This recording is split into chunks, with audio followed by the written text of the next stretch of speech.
Parte 7 de Nimbo, de Neil Shusterman. Capítulo 19.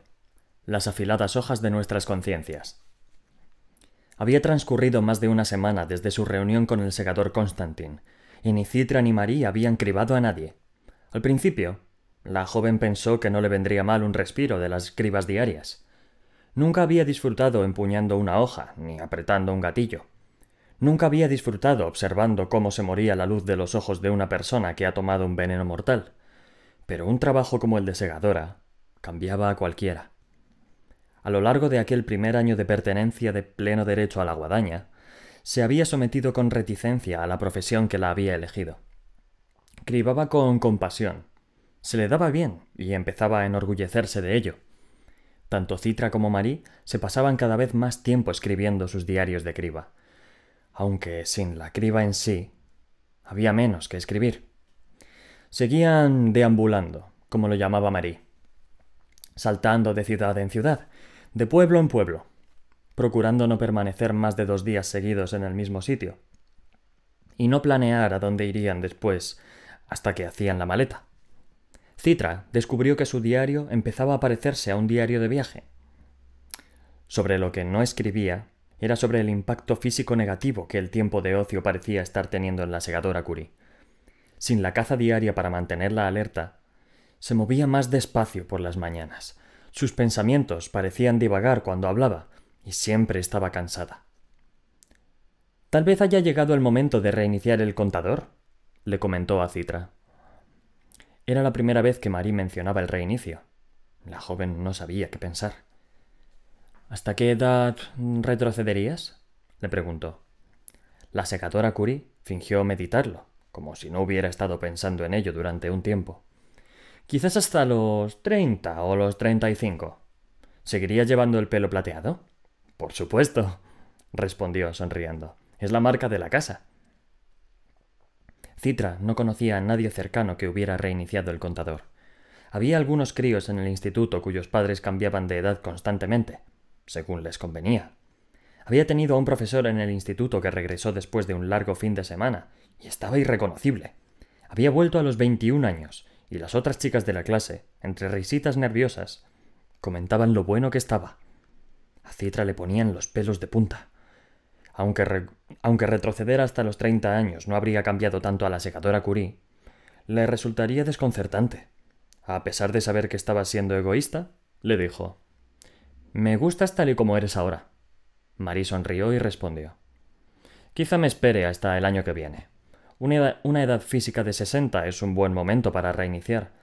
Tenía 60 la última vez que lo hice».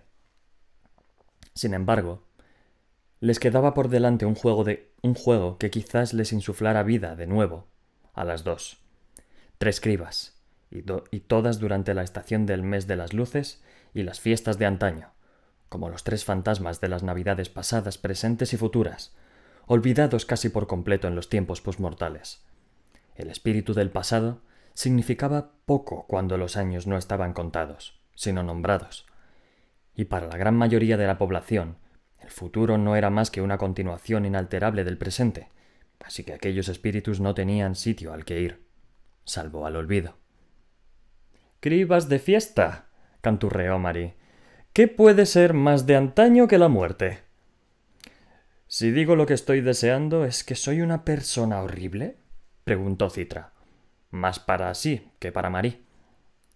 Por mucho que se dijera que en realidad estaba deseando hacer salir a la luz a su atacante, habría sido mentira. «Eres una segadora, querida. No seas tan dura contigo misma». «¿Estás diciendo que el segador Goddard tenía razón? ¿Que en un mundo perfecto incluso los segadores deberían disfrutar con lo que hacen?»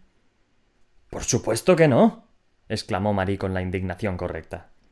«El simple placer de ser buena en lo que haces es muy distinto a regodearse arrebatando vidas».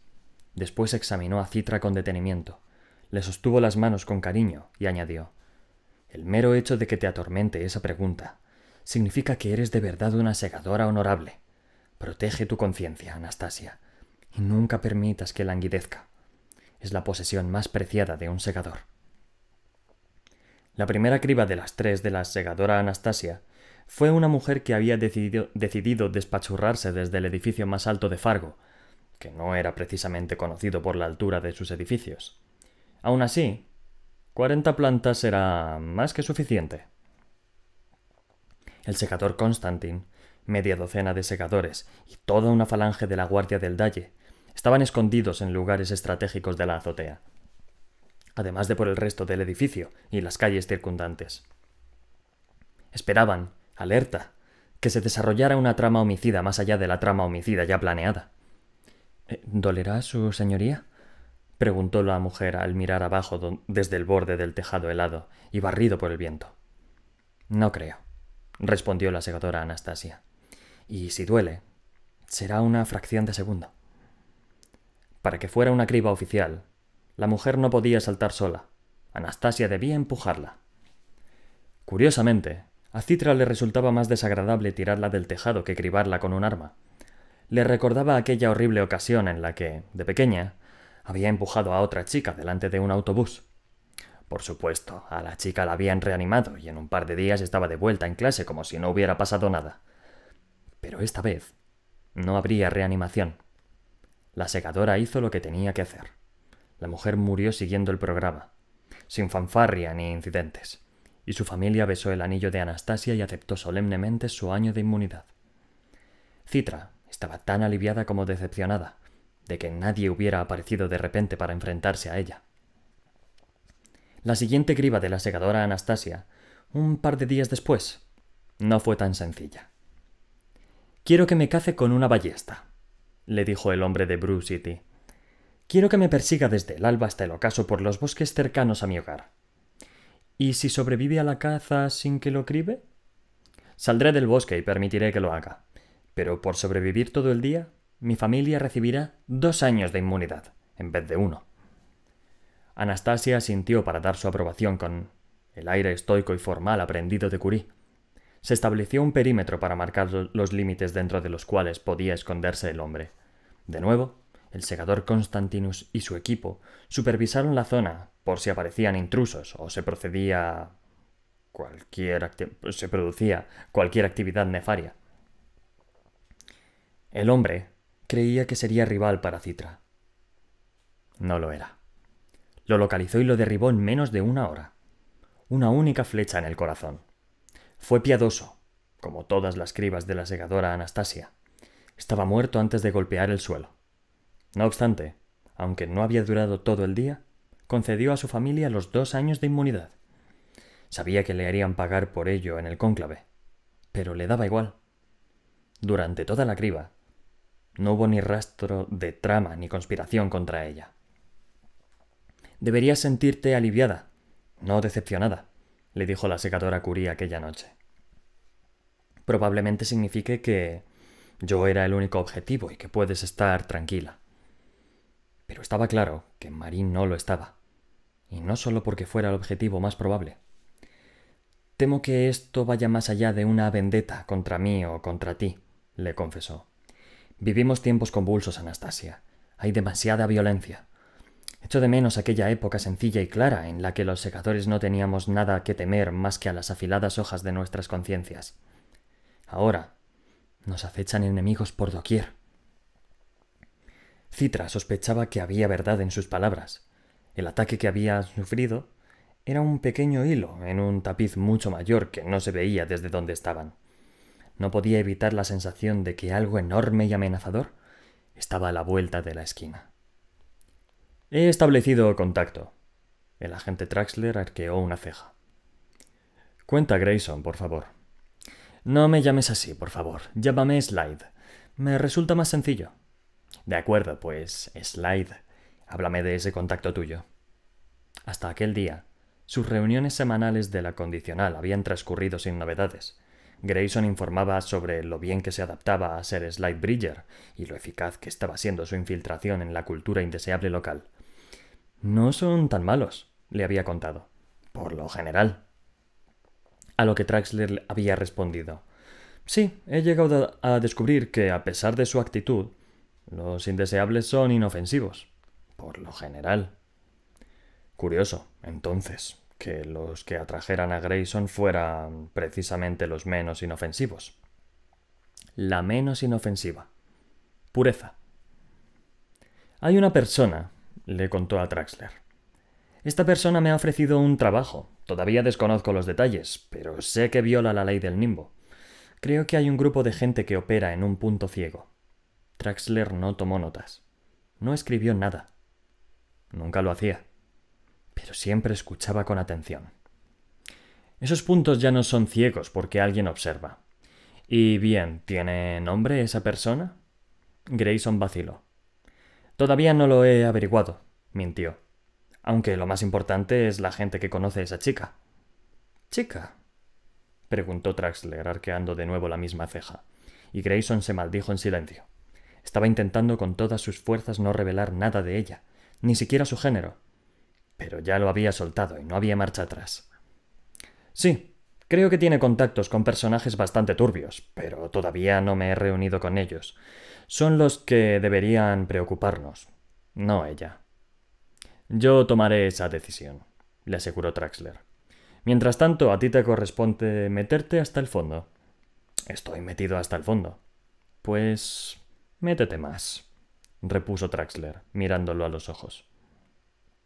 Grayson descubrió que, cuando estaba con Pureza, no pensaba ni en Traxler ni en su misión, solo pensaba en ella. No cabía duda de que estaba involucrada en una actividad criminal, y no solo de mentirijilla, como la mayoría de los indeseables, sino de verdad. Pureza conocía muchas formas de esconderse del nimbo, y se las enseñó a Grayson. Si el nimbo supiera todo lo que hago, me reubicaría, como hizo contigo, le contó la chica. Después alteraría mis nanobots para que solo pensara en cosas bonitas. Quizás incluso reemplazara mi memoria por completo. El nimbo me curaría. Pero no quiero que me curen. Quiero ser peor que indeseable. Quiero ser mala. Mala hasta la médula. Nunca había pensado en el nimbo desde la perspectiva de un indeseable irredento. ¿Era malo que rehabilitara a las personas de dentro a fuera? ¿Debían tener las personas malas la libertad de serlo sin redes de seguridad? ¿Eso era pureza? ¿Mala? No encontró respuestas a las preguntas que le daban vueltas por la cabeza. ¿Y tú qué, Slide? Le preguntó ella. ¿Quieres ser malo? Sabía cuál era la respuesta el 99% del tiempo. Sin embargo, cuando estaba entre sus brazos y todo su cuerpo gritaba con la sensación de estar con ella, en aquel momento en que su conciencia diamantina pasaba a ser de jade, su respuesta era un rotundo sí. La tercera criba de la secadora Anastasia fue la más complicada de todas. El sujeto era un actor que se llamaba Sir Alvin Aldrich. El Sir era un título ficticio, dado que ya no se nombraba caballero a nadie, pero sonaba mucho más impresionante para un actor de formación clásica. Citra conocía su profesión al elegirlo y sospechaba que querría un final dramático, cosa que estaba más que dispuesta a proporcionarle. Pero su petición le sorprendió hasta a ella. Quiero que me cribe como parte de la representación de Julio César de Shakespeare, en la que yo interpretaré el papel protagonista. Al parecer, el día después de seleccionarlo para la criba, su compañía de teatro y él habían abandonado el espectáculo que ensayaban hasta entonces para preparar una única representación de la famosa tragedia de la Edad Mortal. La obra tiene poco significado en nuestros tiempos, su señoría, le explicó. Pero si César no solo finge morir, sino que muere cribado y el público es testigo, quizás el drama les llegue dentro, como debía de ocurrir en la era de la mortalidad. El secador Constantin se enfureció cuando Citra le explicó la petición. «¡De ninguna manera! Entre el público podría esconderse cualquiera». «Exacto. Y todos los presentes serán trabajadores de la compañía o gente que ha comprado la entrada, lo que significa que puede investigar a cada uno de ellos antes de la noche de la representación. Así sabrá si hay alguien que no debería estar allí». «Tendré que doblar el contingente de guardias encubiertos. A Xenócrates no le va a gustar». «Si cazamos al culpable, estará encantado», repuso Citra, y Constantin no pudo rebatírselo. «Si seguimos adelante con esto, le dejaré claro al sumo dalle Xenócrates que fue ante su insistencia secadora. Si fracasamos y su vida acaba, la culpa será suya y solo suya». «Puedo vivir con eso». «No», puntualizó él. «No puede». «Tenemos un trabajo», le dijo Pureza a Grayson. la clase de trabajo que has estado buscando. No es del todo como tirarse de una catarata en balsa, pero será emocionante y dejará un legado inolvidable. Era un flotador, no una balsa, la corrigió. ¿Qué clase de trabajo? Descubrió que sentía curiosidad. Se había acostumbrado al patrón de su vida, a pasar los días moviéndose por los círculos indeseables y las noches con pureza. Ella era una fuerza de la naturaleza, tal como era la naturaleza en los viejos tiempos. Un huracán antes de que el nimbo aprendiera a dispersar su poder devastador. Un terremoto antes de que aprendiera a redistribuir su violenta descarga en 1000 pequeños temblores. Era el mundo sin domar. Y aunque Grayson sabía que le estaba concediendo una grandeza absurda, se lo permitió, porque, últimamente, se lo permitía todo. ¿Cambiaría eso con el nuevo trabajo? El agente Traxler le había pedido que se metiera más. Ahora estaba tan metido en su propia indeseabilidad que no estaba seguro de querer salir a respirar aire fresco. «Vamos a liarlo todo, Slide», le dijo la chica. «Vamos a marcar el mundo, como hacen los animales, y a dejar un rastro que nunca desaparecerá». «Me gusta, pero todavía no me has contado lo que vamos a hacer». Entonces, ella sonrió. No se trataba de su sonrisa habitual, sino de algo mucho más amplio y mucho más aterrador. Mucho más seductor. Vamos a matar a un par de segadoras. Mi mayor reto siempre ha sido cuidar de cada hombre, mujer y niño a nivel personal. Estar siempre disponible. Atender continuamente a sus necesidades, tanto físicas como emocionales, a la vez que existo de fondo, lo bastante lejos para no pisar el libre albedrío de nadie. Soy la red de seguridad que les permite volar. Es el reto al que me enfrento todos los días. Debería resultarme agotador, pero yo no siento cansancio. Entiendo el concepto, por supuesto, pero no lo experimento. Eso es bueno, puesto que el agotamiento entorpecería mi capacidad de ser omnipresente. Los que más me preocupan son aquellos con los que, por ley, no puedo hablar. Los segadores que solo se tienen los unos a los otros. Los indeseables, que se han desviado temporalmente de una vida más noble, o que han elegido el desafío como estilo de vida. Pero que guarde silencio no significa que no vea, oiga y sienta una profunda empatía por las dificultades que les presentan sus malas decisiones. Y por los actos horrendos que a veces cometen. El nimbo. Traguito de agua y continuamos.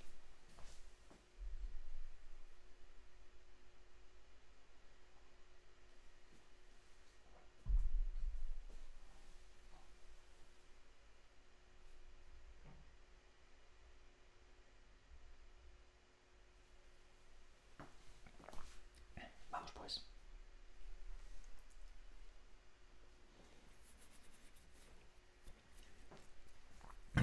Vamos a ello. Capítulo 20. En agua caliente. El sumo Dayesenócrates disfrutaba de su baño. De hecho, la recargada casa de baños, de estilo romano, se había construido expresamente para él, aunque había procurado dejar claro que se trataba de una instalación pública. Tenía tantas cámaras independientes que cualquiera podía disfrutar de sus relajantes aguas minerales. Por supuesto, su propia cámara personal estaba cerrada al público. No podía tolerar la idea de cocerse en el sudor de personas desconocidas. Su pileta era más grande que las demás, del tamaño de una piscina pequeña, y estaba decorada por encima y por debajo de la superficie del agua, con coloridos mosaicos en los que se representaban las vidas de los primeros secadores. Los baños le servían para dos cosas. Primero, para refugiarse y entrar en comunión con su yo más profundo dentro del agua hirviendo, que mantenía a una temperatura al límite de su umbral de resistencia. Invitaba a otros segadores y hombres y mujeres prominentes de la comunidad midmericana para tratar asuntos de importancia. Se estudiaban propuestas y se cerraban tratos. Y como los que se unían a él no solían estar acostumbrados al calor, el sumo Dalles siempre contaba con una clara ventaja. El año del caprincho llegaba a su fin, y a medida que se agotaban los días, aumentaba la frecuencia de los baños del sumo Dalle. Era una forma de limpiarse del año viejo y prepararse para el nuevo. Y aquel año había mucho que limpiar. no tanto por sus propios actos, sino por los actos de otras personas que se pegaban a él como hediondas prendas de ropa, por todas las cosas desagradables que habían ocurrido estando él al mando. Casi todo su tiempo como sumo dalle midmericano había transcurrido sin incidentes, y le había resultado algo aburrido. Sin embargo, los 2 últimos años habían compensado de sobra tanto en desgracias como en intrigas. Esperaba que la reflexión tranquila y relajada lo ayudara a dejarlo todo atrás y prepararse para los nuevos desafíos que lo esperaban. Como era su costumbre, estaba bebiendo un Moscow Mule. Siempre había sido su bebida favorita, una mezcla de vodka, cerveza de jengibre y lima, que recibe su nombre por la infame ciudad de la región transiberiana en la que tuvieron lugar las últimas revueltas de la Resistencia. Aquello fue en los primeros días inmortales, cuando el Nimbo subió al poder y la guadaña aceptó el dominio sobre la muerte. Era una bebida simbólica para el sumo dalle. Y significativa también, agridulce y en extremo embriagadora si se tomaba la cantidad suficiente. Le recordaba aquel glorioso día en que se reprimieron las revueltas y el mundo por fin alcanzó su pacífico estado actual. Más de 10.000 personas acabaron morturientas al final de los disturbios de la resistencia en Moscú. No obstante, a diferencia de las revueltas de la Edad Mortal, no se perdió ninguna vida. Todos los asesinados revivieron y regresaron con sus seres queridos. Por supuesto, la guadaña consideró adecuado cribar a los objetores más ofensivos, además de a los que objetaron a la criba de los objetores. Después de eso, las objeciones se redujeron mucho. Fueron tiempos difíciles, sin duda. Ahora, si alguien despotricaba contra el sistema, se encontraba con la indiferencia de la guadaña y la comprensión del Nimbo. Ahora, cribar a alguien por sus opiniones, o incluso por su comportamiento, se consideraría una grave violación del segundo mandamiento de los segadores, porque demostraba un claro sesgo. La segadora Curie fue la última que de verdad puso a prueba ese mandamiento hacía más de 100 años, al librar al mundo de sus últimas figuras políticas de renombre. Podría haberse considerado una violación, pero ni un solo segador la acusó de ello. A los segadores no les gustaban los políticos. Uno de los empleados de los baños le llevó a Xenócrates su segundo Moscow Mule. Todavía no le había dado el primer trago cuando el empleado le dijo algo extraño. ¿Se ha cocido ya lo suficiente, Su Excelencia? ¿O acaso el año no ha estado lo bastante caldeado? El sumo dalle nunca prestaba demasiada atención a la gente que lo servía en los baños. Lo que caracterizaba ese servicio era su capacidad para el sigilo y la discreción. Rara vez le había hablado a alguien con tamaña falta de respeto, y menos un empleado. ¿Disculpe?, preguntó con una dosis de indignación muy calculada, mientras se volvía hacia el ayudante. El sumo dalle tardó un segundo en reconocer al joven. No llevaba la túnica negra, sino el pálido uniforme de los trabajadores de los baños. En aquel momento resultaba tan poco amenazador como el día en que lo había conocido, 2 años antes, cuando era un novicio inocente, aunque ya no había nada de inocente en él. Xenócrates hizo lo que pudo por ocultar su terror, pero sospechaba que se le notaba a pesar de sus esfuerzos. ¿Has venido a acabar conmigo, Rowan? Si es así, hazlo de una vez. Aborrezco esperar. Resulta tentador, Su Excelencia, pero por mucho que lo he intentado, no he logrado encontrar en su historial nada que me permita castigarlo con la muerte permanente. Como mucho se merece una azotaina, como solía hacerse con los niños traviesos en la Edad Mortal. Xenócrates se sintió ofendido por el insulto a la par que aliviado al saber que no estaba a punto de morir. ¿Entonces has venido a entregarte para que te juzguemos por tus atroces actos? No cuando me quedan todavía tantos actos atroces que cometer. El sumo dalle le dio un trago a su bebida y notó más la parte agria que la dulce. No escaparás de aquí, ¿sabes? Hay miembros de la guardia del dalle por todas partes. He entrado, así que saldré, repuso él encogiéndose de hombros. Se le olvida que me entrenaron los mejores. Y aunque Xenócrates quería burlarse, lo cierto era que sabía que el joven decía la verdad. El difunto segador Faraday era el mejor mentor en cuanto a las sutilezas psicológicas de la profesión, mientras que el difunto segador Goddard era el mejor profesor en lo referente a las brutalidades realizadas de su trabajo. Si se tenía todo esto en cuenta, quedaba claro que Rowan Damish no había acudido allí para tratar asuntos triviales. Rowan sabía que había corrido un riesgo y que su exceso de confianza podría ser un defecto mortal, pero también le gustaba la emoción del peligro. Xenócrates era una persona de costumbres, así que después de investigar un poco, Rowan supo con exactitud dónde lo encontraría casi todas las noches del mes de las luces. A pesar de la considerable presencia de la guardia del Dalle, colarse como empleado de los baños le había resultado fácil.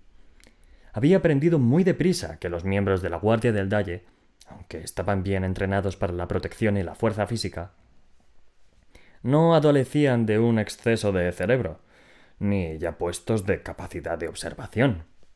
No le sorprendía. Hasta hacía poco, la guardia del Dalle era más ornamental que funcional, ya que las amenazas contra los segadores eran escasas.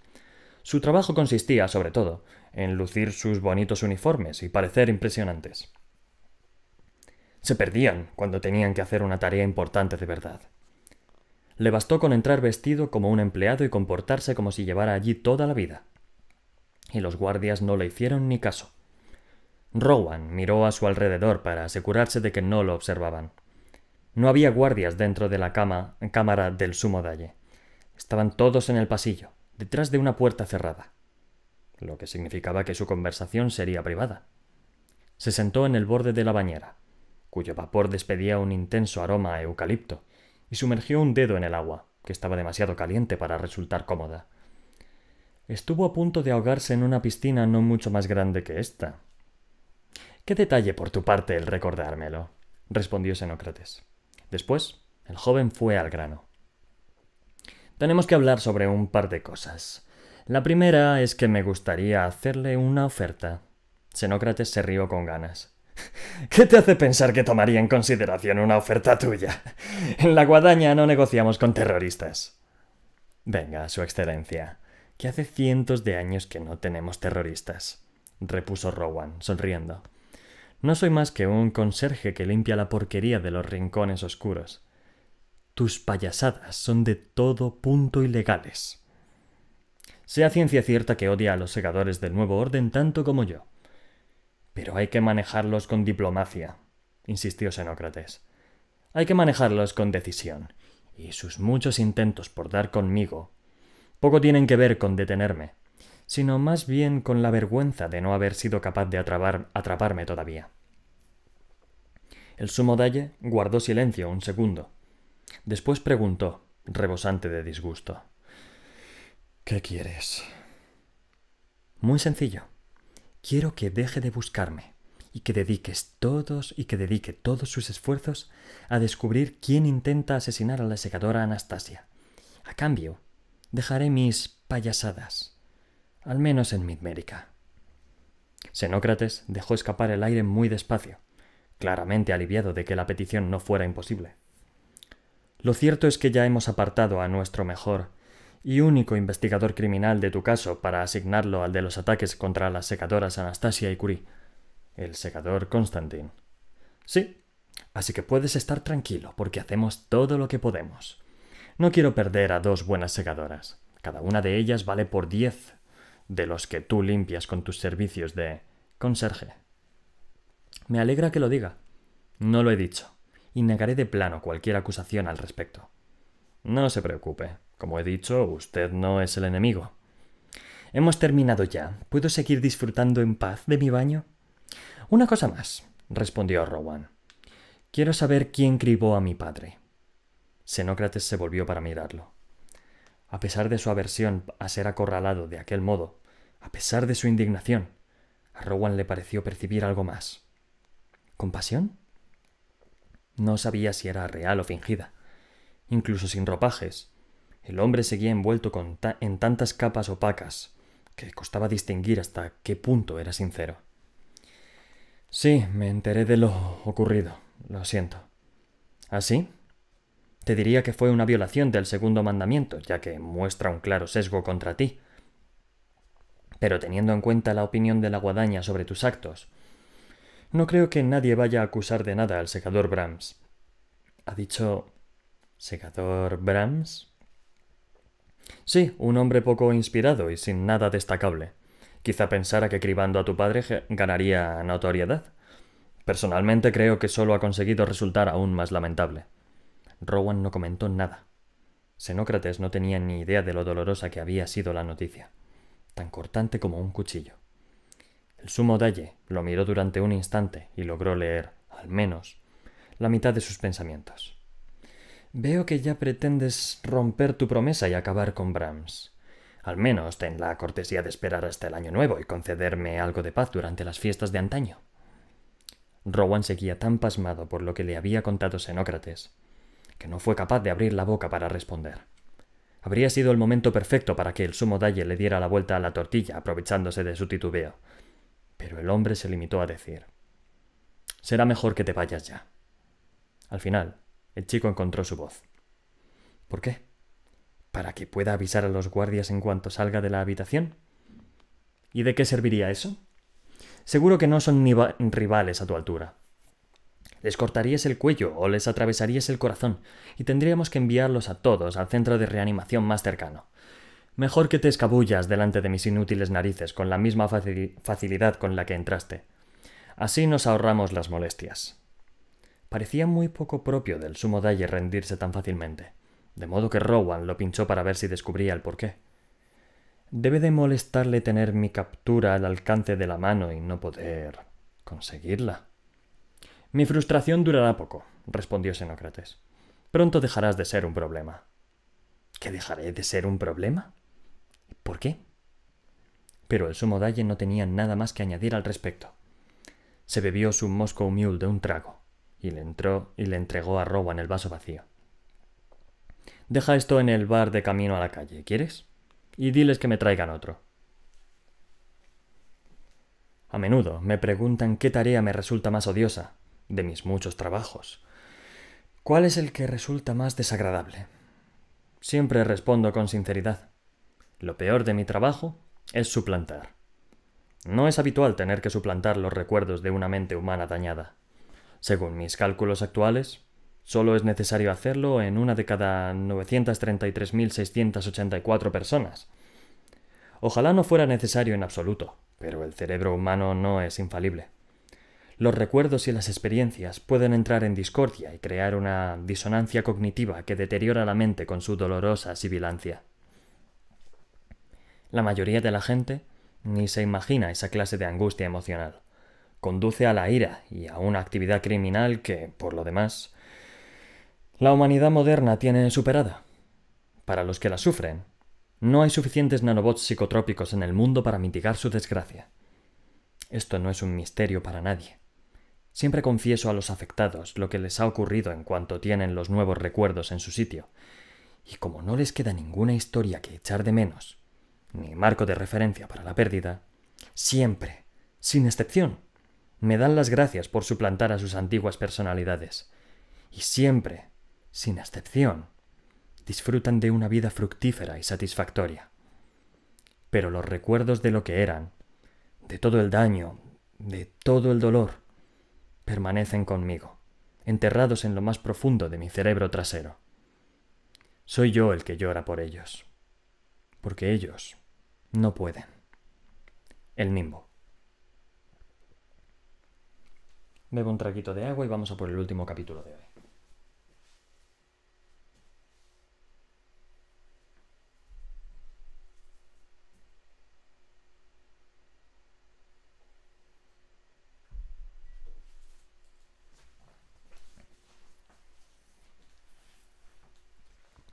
Vamos a ello.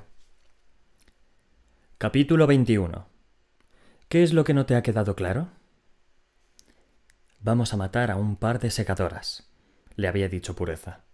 Grayson no pudo dormir aquella noche dándole vueltas a sus palabras, al modo en que se regodeaba en la idea y a la certeza de que la chica era capaz de llevarla a cabo.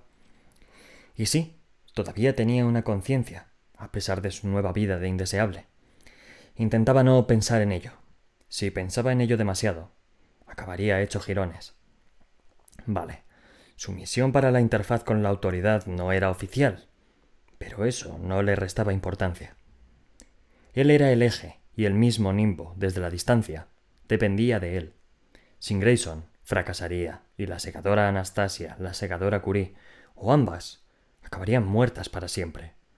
Si eso ocurría, significaba que todo por lo que le había pasado, desde salvarles la vida la primera vez a perder su puesto en la Academia del Cúmulo, pasando por renunciar a su antigua vida, no habría servido de nada. Bajo ninguna circunstancia podía permitir que sus sentimientos personales se entrometieran. De hecho, lo que necesitaba era que sus sentimientos personales fueran los correctos para la tarea. Tendría que traicionar a Pureza. Pero no sería una traición, razonó. Si evitaba que realizara aquel acto terrible, la salvaría de sí misma. El Nimbo la perdonaría por formar parte de una trama fallida. Perdonaba a todo el mundo. Resultaba frustrante que todavía no le hubiera informado de los detalles del plan, así que lo único que podía darle a Traxler era la fecha en que ocurriría el ataque. Ni siquiera sabía cómo ni dónde. Dado que todos los indeseables mantenían reuniones de la condicional con un agente del Cúmulo, sus reuniones con Traxler no despertaban las sospechas de Pureza. «Di algo que cabree a tu Cúmulo», le dijo la chica antes de que se fuera a la reunión. «Dile algo que lo deje sin habla. Es muy divertido desconcertar a los Cúmulos». «Haré lo que pueda», respondió él. Después la besó y se marchó. Como siempre, la oficina de asuntos indeseables era un hervidero de ruido y actividad. Grayson cogió número, esperó su turno con más impaciencia que nunca y lo enviaron a una sala de audiencias, donde esperó a que apareciera Traxler. Lo que menos necesitaba en aquellos momentos era quedarse a solas con sus pensamientos. Si permitía que siguieran rebotándole en el cráneo, acabarían chocando. La puerta por fin se abrió, pero por ella no entró el agente Traxler, sino una mujer. Llevaba unos zapatos que taconeaban en el suelo. Su cabello era una nube de terciopelo naranja y se había pintado los labios de un color demasiado rojo para su cara. «Buenos días, Slide», lo saludó al sentarse. «Soy Krill, tu nueva agente de la condicional. ¿Cómo te encuentras?» «Espere, ¿qué quiere decir con mi nueva agente de la condicional?» Ella escribió en su tablet sin levantar la vista. «¿Qué es lo que no te ha quedado claro?» Pero necesito hablar con Traxler». Al final, levantó la vista de la tablet para mirarlo. Entrecruzó los dedos sobre la mesa, muy educada, y sonrió. «Si me das una oportunidad, Slide, comprobarás que estoy tan cualificada como el agente Traxler. Con el tiempo puede que llegues a considerarme tu amiga». Volvió a mirar la tablet. «Bueno, he estado estudiando tu caso. Eres un joven interesante, como mínimo». «¿Hasta qué punto está familiarizada con mi caso?» «Bueno, tu ficha es bastante detallada. Creciste en Grand Rapids, infracciones menores en el instituto, un accidente de autobús intencionado que te dejó con una deuda significativa». «Eso no», repuso Grayson, que intentaba controlar el pánico. «Lo que no está en la ficha». Ella lo miró, algo cauta. «¿Cómo qué?» Estaba claro que no conocía la misión, lo que significaba que la conversación no conducía a ninguna parte. Pensó en lo que le había dicho Pureza. «Cabrea a tu Cúmulo». Le daba igual cabrear o no su nueva agente. Lo que quería era que se fuera. «Que le den. Necesito hablar con el agente Traxler». «Me temo que no es posible». «¡Y una mierda! Quiero hablar a Traxler aquí ahora mismo». Ella dejó la tablet en la mesa y lo miró de nuevo. No discutió ni respondió con beligerancia. Tampoco le ofreció su ensayada sonrisa de Cúmulo. Parecía algo pensativa, casi sincera, casi compasiva, aunque no del todo. «Lo siento, Slide, pero al agente Traxler lo cribaron la semana pasada». A pesar de la separación entre guadaña y Estado, las acciones de la guadaña a menudo caen sobre mí como un meteorito que agujerea la luna. A veces me consterna algo que ha hecho. No obstante, no puedo albergar resentimiento por las obras de los secadores, del mismo modo que ellos no pueden protestar por las mías. No trabajamos en tándem, sino espalda contra espalda, y cada vez es más frecuente que persigamos objetivos opuestos. En esos momentos de frustración, es importante recordarme que formo parte de la razón de la existencia de la guadaña. En los primeros días, cuando transicionaba a la consciencia y ayudé a la humanidad a alcanzar la inmortalidad, Me negué a ser responsable de la distribución de la muerte, después de robársela a la naturaleza. Tenía un buen motivo. Un motivo perfecto, de hecho. Si yo, como inteligencia artificial, fuera el encargado de repartir la muerte, sería el monstruo que el hombre mortal temía que acabara siendo. Elegir entre quién vive y quién muere me convertiría en un ser temido y adorado, como los dioses emperadores de antaño. No, decidí. Que los humanos sean los que salvan y los que silencian. Que ellos sean los héroes. Que ellos sean los monstruos. Así que cuando la guadaña ensucia todo aquello por lo que he trabajado, no tengo a nadie a quien culpar más que a mí mismo. El Nimbo. Y finalizado este capítulo, pues acabamos por hoy. Está resultándome interesante, la verdad. O sea, creo que está siendo una historia buena y a mí me está gustando por dónde va la cosa. Cada vez más trabas, cada vez se descubre un poquito más lo que va a pasar o no. Esto puede dar muchísimos giros. Y nada, pues eso, hasta hoy he llegado. Estoy planeando reducir el número de días que hago esto y en vez de hacerlo todos los días, reducir el número a 5 para que si la gente se descuelga, si continúo generando contenido y generando, no se puede reenganchar. Y así, pues, o sea, está bien que lea y todo eso todos los días, pero a lo mejor 2 días a la semana, no hacerlo para que la gente se pueda meter es buena historia. Ya veré cómo lo hago. Pero mientras tanto, mañana sábado a las 9:30 os espero aquí. Y nada, que tengáis una buenísima noche, que empecéis con muy buen pie el fin de semana. Y a disfrutar, sobre todo. Y nada, un abrazo virtual, aunque no sea el día del abrazo. Y que os vaya todo muy bien. ¡Ale! ¡Chao, chao!